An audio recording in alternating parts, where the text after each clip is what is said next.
很多人可能不知道，《鬼吹灯之云南虫谷》中的许多场景呢，并非是作者杜撰出来的，它是历史上真实存在的。神奇的是，云南虫谷中的许多的画面呢，就在当年的考古过程中还真的遇到过。今天呢，我们就来重点的介绍这座古墓呢，就是与三星堆文明和云南虫谷有着千丝万缕联系的，那就是来自于云南省昆明市晋宁区的石寨山古墓群。而在考古的过程中呢，考古队员们同样也是在古墓中发现了许多令人头皮发麻的景象，像是人祭吊人俑等恐怖的现象。Hello， 大家好，我是宇哥。Hello， 大家好，小唐。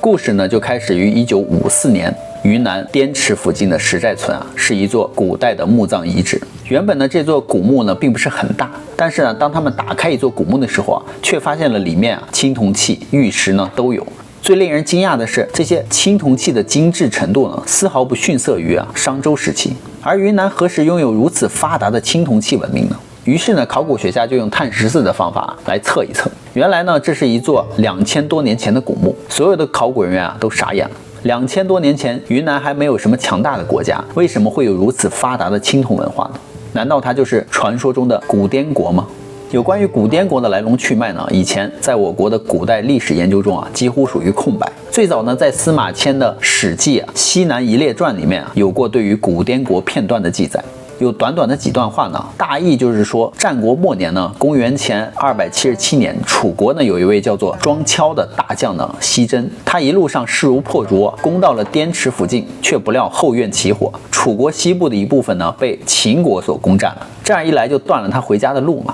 所以这个庄敲呢也一不做二不休呢，干脆就留在了蛮荒之地称王吧。于是他就创立了古滇国。要知道，其他的古国虽然极为神秘但是至少还有一些记载，比如像三星堆古蜀国曾经在《蜀王本纪》和《华阳国志》等古籍中都看到过。可是古滇国却是一个特例。但是埋藏已久的失落文明一旦被发现呢，哪怕是冰山一角，掩盖了的真相就会像潮水一般不可抑制地重现在我们的眼前。根据文献记载和考古发现呢，滇国在云南的历史上大约存在了500年，既出现于战国初期而消逝于东汉初年。当时的古滇国范围包括滇池和三湖区域以及其周边地区，是具有独立王国形式的地方政权。古滇国的魅力就在于它的未解之谜，有关于种种的推测更加增加了它的神秘感，也让学者们想象力得到了发挥。在上个世纪90年代呢，滇池的东南方，一位潜水爱好者呢就在澄江的抚仙湖下潜水，惊人的就发现了一大片水下建筑群。在2001年呢和2006年考古队呢就先后对滇池地区进行了2次水下考古，一眼望去呢，果然在水底有着一座巨大的建筑群。那么这些建筑群当中，有一座像是金字塔一样的建筑，上面还雕刻着人脸和几何图形。不过呢，考古队员们仔细的观察发现呢，第一是这个水底城市的规模实在是太大了，它有2.4平方公里。第二是这里的建筑风格和汉代截然不同，据说古代滇国的建筑呢都是用土木结构，而这座海底城市却是用石头砌成的。第三点是这座城市的图案和花纹都很原始，和汉代的文化有很大的不同。墓葬出土的文物也引起了更多的问题，其中最大的问题就是古滇国的青铜器。这些青铜器上都雕刻着各式各样的人物，每一个动作表情都不一样，而青铜器皿上还有鎏金、嵌玉的工艺花纹，甚至连这个青铜器的铜锡配比呢也都非常的完美。这就让考古学家们很是不解，因为这个古滇国这个区域当时还属于石器时代，可是古滇国的工匠似乎一上来就无师自通这么高超的青铜工艺怎么可能会有呢？难道他们不是本地人，是外乡人吗？考古学家范勇就是外乡人的拥护者呢，他的话就让所有人震惊了。他说古滇人很有可能就是四川三星堆的人，这下大家瞬间炸锅了，纷纷都表示呢，你这么说有什么根据呢？他说3000多年前呢，也就是三星堆灭亡的时候呢，三星堆的人就开始迁徙了，以至于三星堆到底发生了什么呢？导致自己的国家毁灭，这里面有很多原因。也许是气候变化的原因，也许是由于当时还没有修建这个都江堰工程，所以岷江通往成都的平原呢，每年都会发生洪水。也许呢，是因为生存或者是资源的缺乏呢，很多人都要背井离乡，去其他的地方定居。他们迁徙的路线呢有好几条，其中有一条呢就是从岷江到今天的成都的青白江旁的迷木镇，再由此一路向南呢到达滇西的洱海。留下一部分人之后呢，还有人继续南下，就去了越南，最终进入了东南亚。那这个推测到底有依据吗？还真有。根据《史记》西南夷列传中就提到过，滇国人呢曾经叫过弥墨。那弥墨的名字就很陌生不过它的发音和弥木镇很像。可能当时的当地土著人有人会问这个三星堆人你来自哪里呢？而三星堆人当时就回答我们从弥木而来，所以他们就听成了弥墨。那从那以后呢，土著就称呼他们为弥墨人，而弥墨人正是后来的古滇国的主体。此外呢，考古学家童文正教授呢，在云南的洱海地区也发现了一种古蜀式的青铜器戈。那么这些戈呢，是在殷商末期的三星堆被毁的时期同时出现的。那时候云南还处在石器时代突然冒出来这个古蜀风格的青铜器更是证实了三星堆移民的到来。所以我们完整的推理一下，就是三星堆文明在灭亡后，剩余的部分人口呢南迁至云南，也带来了较为成熟的青铜器技术，并与当地的文化习俗相融合，开创出了云南特有的古滇国青铜文化。那么后来呢，楚国的大将庄丘闯了进来呢，就攻下了这片土地，但他却发现自己的退路呢被秦国给截断了，他也再回不去了，所以他才在这个滇池呢就安顿了下来，成为了滇王。这个推理无疑是让这个文物工作队全体炸锅。随后呢，立即就将此事他们就上报给了上级部门，并提出希望可以针对这个石寨山进行一次考古挖掘。可是谁都无法想象到的就是这次尝试挖掘居然帮助我们揭开了神秘的古滇国。只见石寨山到处都是墓葬那个规模无比宏大，而出土的那些器物呢，更是让我们人生警戒。对于石寨山墓群的挖掘工作，那也是耗费了40多年一直到1996年才算是结束。而40多年的挖掘工作呢，我们自然是发现了太多不可思议的秘密。出土的墓葬达到了86座，至于文物呢，更是非常之多。而那一次考古工作真正意义上的转折点呢，无疑是在1956年。也就是因为滇王墓出土才将考古工作引向了极为火爆的高潮。就是一座编号6的葬墓呢，墓中也出土了大量的珍贵文物，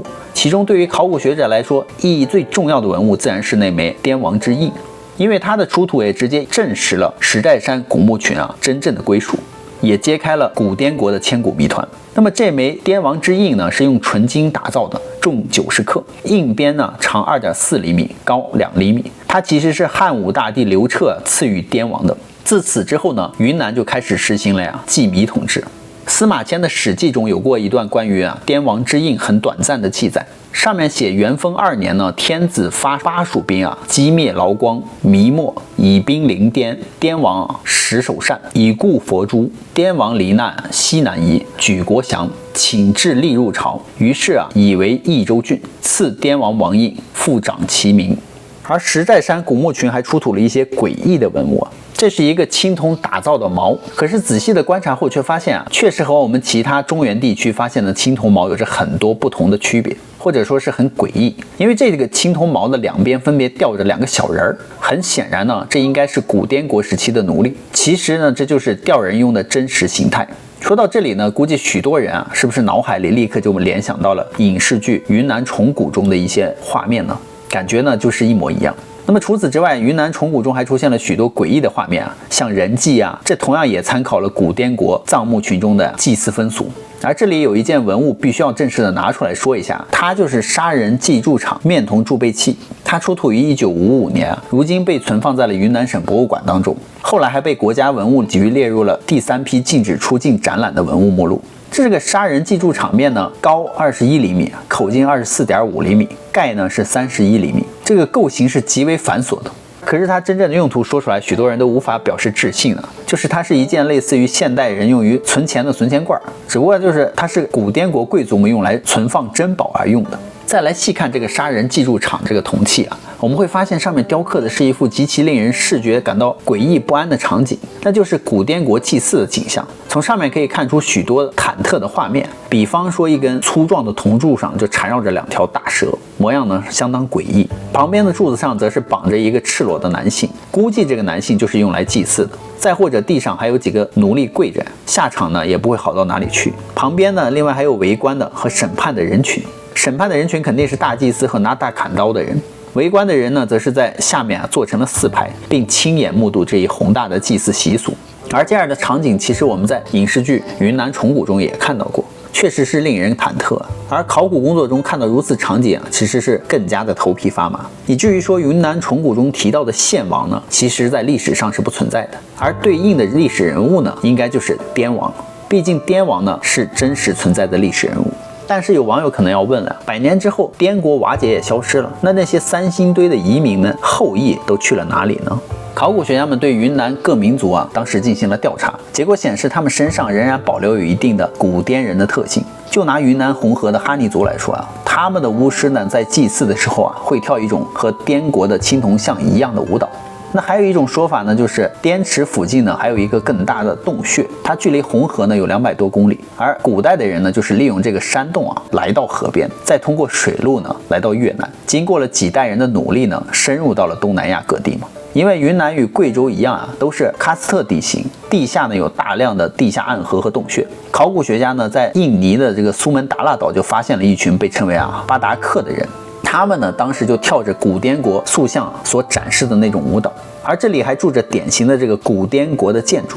而女巫在部落中的地位也是极其高的，与当时的古滇国人有着异曲同工之妙。而且他们还有2次葬的习俗，就是在死者死后呢，他们的家人会将死者的遗体土葬，然后呢在35年之后再进行一次隆重的葬礼，将死者的骸骨重新的安葬进祖先的公墓当中。巴达克人就相信只有在第2次葬礼之后，他的人生呢才算是圆满，走完了一生呢才能够去更好的地方。那么这种第2次葬人的习俗呢，在古滇国人那里也存在。在抚仙湖附近的这个江津连山呢，就发现了一座巨大的古滇国陵墓，里面有1万多人，已经证实呢是古滇国人保留了第2次葬的习俗。那么有了这些文化元素的高度重合呢，是不是就证明了印尼的巴达克人就是古滇国人的直系后裔了呢？当然这还不够还需要再做一次 DNA 检测。复旦生命科学院的人类学教授李辉呢，在中南地区就收集了一份来自于中南半岛的原住民的 DNA， 他的检测结果就表明